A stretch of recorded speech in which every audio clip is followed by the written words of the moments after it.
Meteorologist Tim Strong for your first alert. Parker's Kitchen is my new daily coffee stop. Gourmet beans are freshly ground for every cup. Get your own cup of great tasting, freshly brewed coffee at Parker's Kitchen. Live from Augusta, you're watching News 1226 this morning.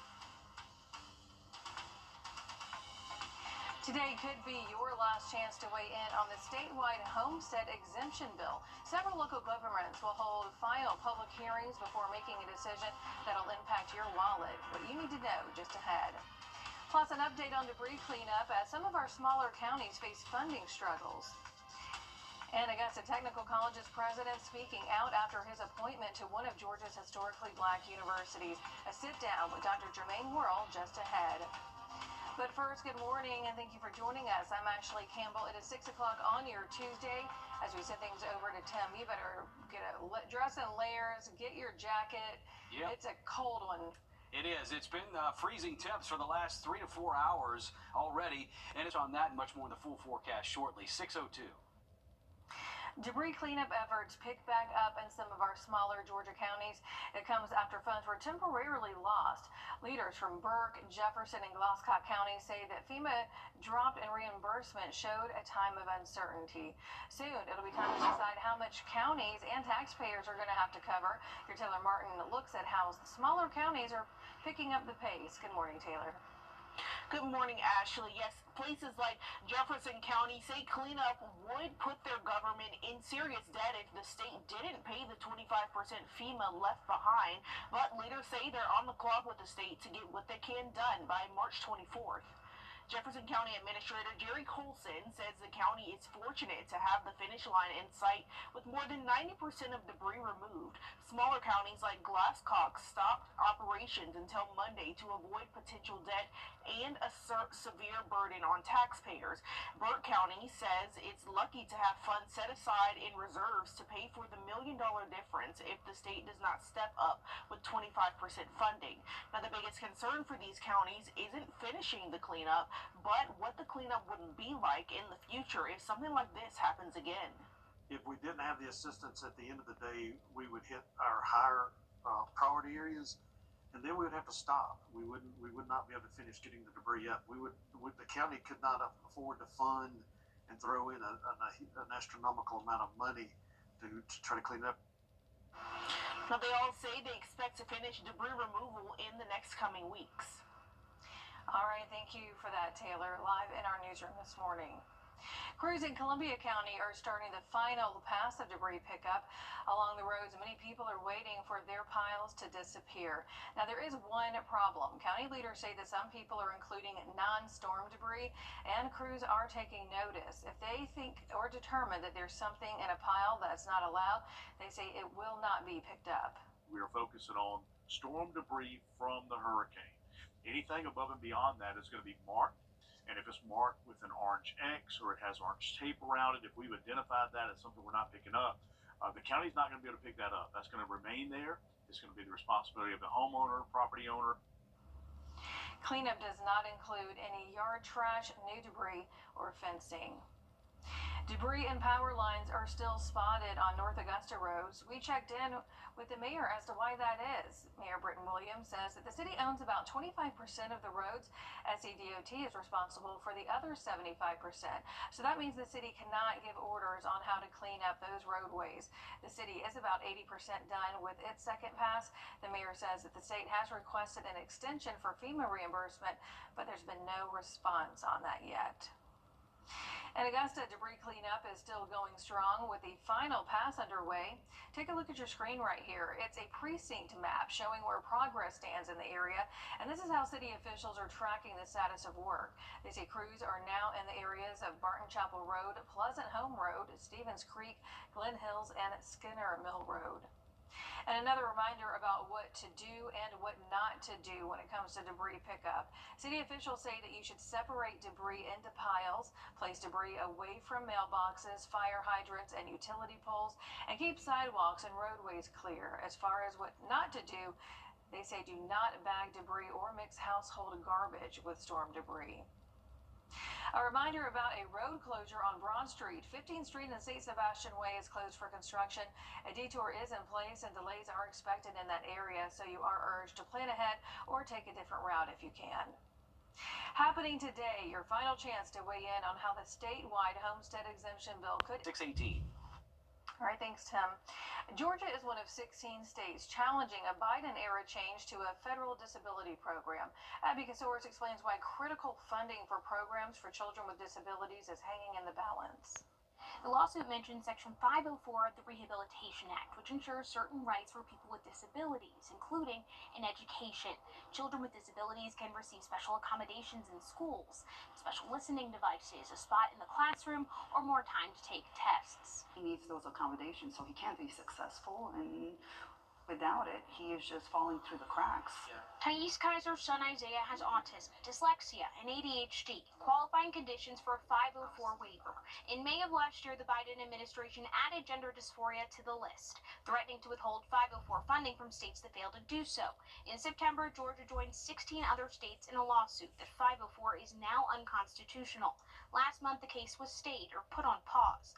In a statement, Attorney General Chris Carr explains the constitutionality of 504 was never in question. We are fighting one woke policy added by Biden. Gender dysphoria should not be treated as eligible for federal funds, as it is not the same as Down syndrome, dyslexia, or autism. This lawsuit's attempting to get rid of Section 504 entirely. Georgia Democrats holding a press conference. State Senator Josh McLaurin says Carr, who's announced he's running for governor, is trying to score political points on the backs of disabled people. I don't use the word lie much. I've been at the state capitol now for over 6 years, but there appears to be a deliberate effort by Chris Carr's office to obscure what has happened with his signature on this lawsuit. They called on him to withdraw from the suit, while Republican Representative Scott Hilton defended the lawsuit. He has a child with a disability and says Biden's decision strips resources from the disability community. So let me reiterate again to parents, Section 504 is not at risk, and I support Georgia and the other states challenging this decision. The lawsuit not likely to see the courtroom. The case is stayed, put on pause. A representative from the Attorney General's office says, quote, they expect the new administration will reverse Biden's actions. In Norcross, I'm Abby Casoris. As we head to break, giving you a live look right now at I-20 at 620. Are you tired? More this afternoon into the mid to upper 50s. We're at 624. Thanks, Tim. Atlanta is gearing up for its NASCAR Cup Series car race this Sunday, and diehards are already camping out at the Motor Speedway. Joshua Skinner takes us there as preps get underway. The Am Better Health 400 is 6 days away here at Atlanta Motor Speedway, but that hasn't stopped people from showing up early. The gates are open, generators are running, and community is about to begin. The last 54 laps were just like, goodness gracious. Brenda Hillard comes here often. Probably about 30 times. NASCAR fans began piling onto the Atlanta Motor Speedway property at noon today, and these early birds are lifers. I got this from my dad. I grew up, my dad watched it, ever since I was a little girl. As told by Vicky Ivy, the key is the RV. Got like a living area, and this sofa that's out. I've had people sleeping on my sofa and in my recliners. Also the food. We have a meal plan for every day. Walt Leonard and his wife from Griffin, Georgia, are counting on warm weather to race in. We're hoping it's going to warm up a little bit. There's been times we've been down here where we've had snow flurries. Even AMS General Manager Brandon Hutchison joined the fun. Today is National Surprise and Delight Day. Hillard also received a surprise, the award for the first person to camp out. I've been here since Wednesday. And as her neighbors move in, alliances are formed, Chase Elliott. Chase is a hometown boy.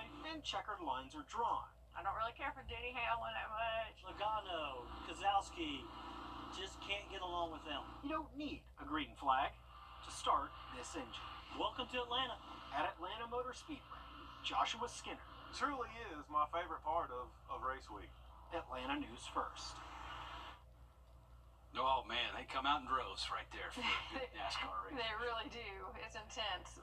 All right, here, we're looking at community calendar on Thursday, the Youth Resource Fair for 16 to 24-year-olds. You can find out more information on our website, wrdw.com. Can't get rid of the cold yet here. Widespread freezing temps. And at warren.church for more information. I got to know Austin when he was a student. I just remember that he was just an upstanding young man, very respectful. When I had my car accident, I thought to myself, I'm going to call Austin Jackson. As we sit here today, I'm thrilled to hear that you're feeling much better. That's how I want to see people in the end. They're back to the way they were before the wreck happened. I'm so glad you called us, and it's a privilege to be able to pay back the people who've helped shape me.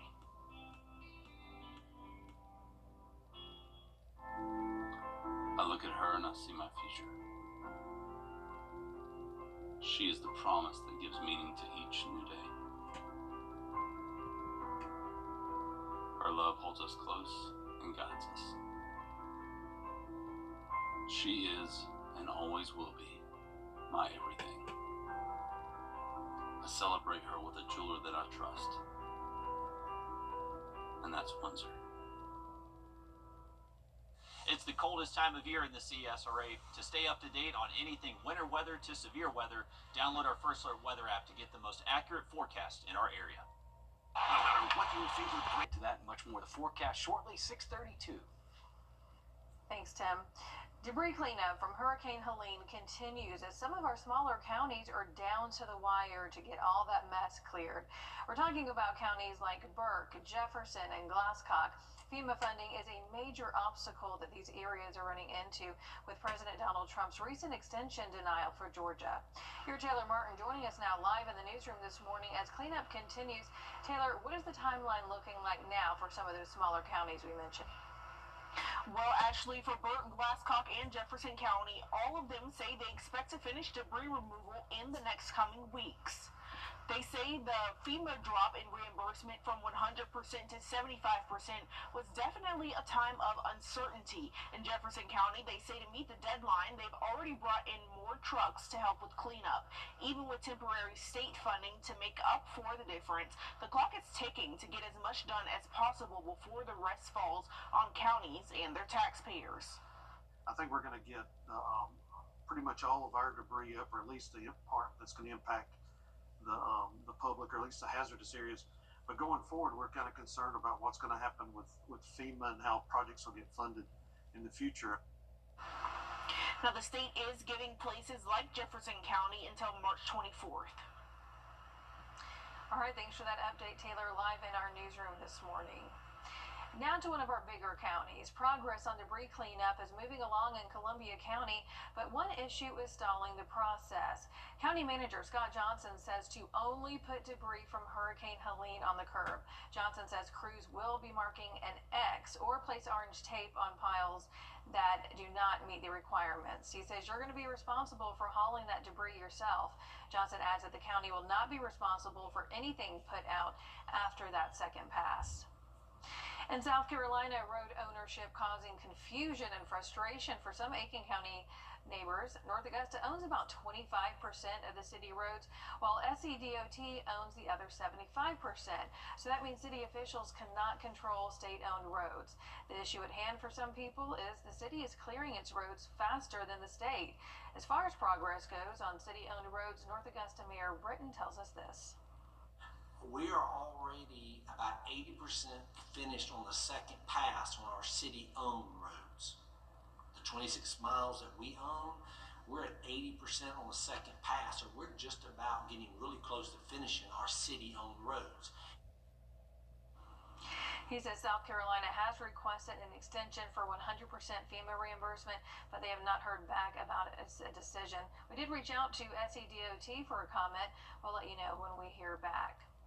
A new FEMA site is now open for Augusta's impacted by Hurricane Helene. Right there on your screen is a map showing the new location at Diamond Lakes Branch Library and its hours of operation. The Disaster Relief Center is open from 8 a.m. to 5:30 p.m. Monday through Friday.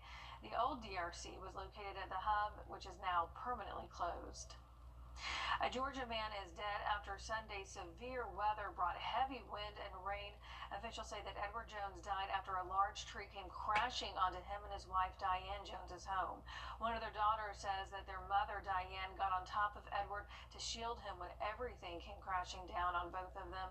Diane was able to make it out alive. Time now 6:35.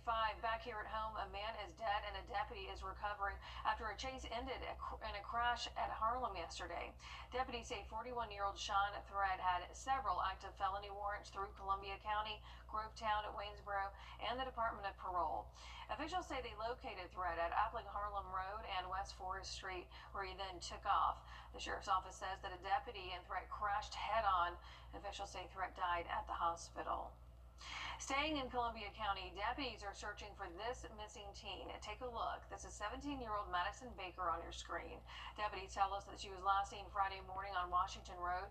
They say she was wearing patchwork sweatpants, a green shirt, and a tan jacket.